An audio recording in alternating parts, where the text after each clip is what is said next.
టాలీవుడ్లో వైవిధ్యమైన పాత్రలు పోషించడంలో అగ్ర హీరో నాగార్జున ముందుంటాడనే విషయం అందరికీ తెలిసిందే. ఇతర వ్యక్తుల్లోని టాలెంట్ని గుర్తించడానికి కూడా ఆయన ప్రాధాన్యత ఇస్తుంటారు.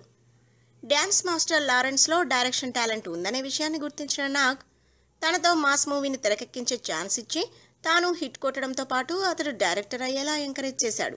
ఆ తర్వాత నాగార్జున నటించిన డాన్ సినిమాకు కూడా దర్శకత్వం వహించే అవకాశం లారెన్స్కు దక్కింది.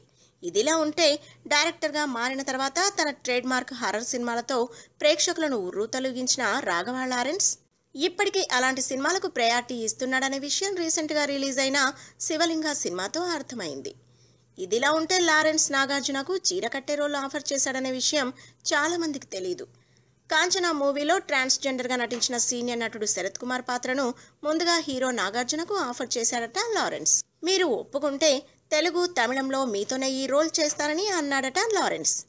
అయితే ఈ రోల్ తనకు నచ్చినా చీర కట్టుకోవాల్సి వస్తుందనే కారణంగా ఈ పాత్రకు నో చెప్పాడట నాగార్జున. ఇందుకోసం లారెన్స్ నాగును ఎంతగానో కన్విన్స్ చేయాలని ప్రయత్నించినా ఈ ఆఫర్ను సున్నితంగా తిరస్కరించాడట టాలీవుడ్ బడా హీరో. అలా నాగ్ చేజారిన ఆ అవకాశాన్ని సద్వినియోగం చేసుకున్న శరత్ కుమార్ కాంచనా సినిమాలో తన నట విశ్వరూపం ప్రదర్శించాడు. ఏదేమైనా నాగ్కు చీర కట్టించాలని భావించిన లారెన్స్ ప్రయత్నాలు ఫలించలేదన్న విషయం చాలా ఆలస్యంగా వెలుగులోకి వచ్చాయి. If you like the video, please like us and subscribe Tollywood Nagar.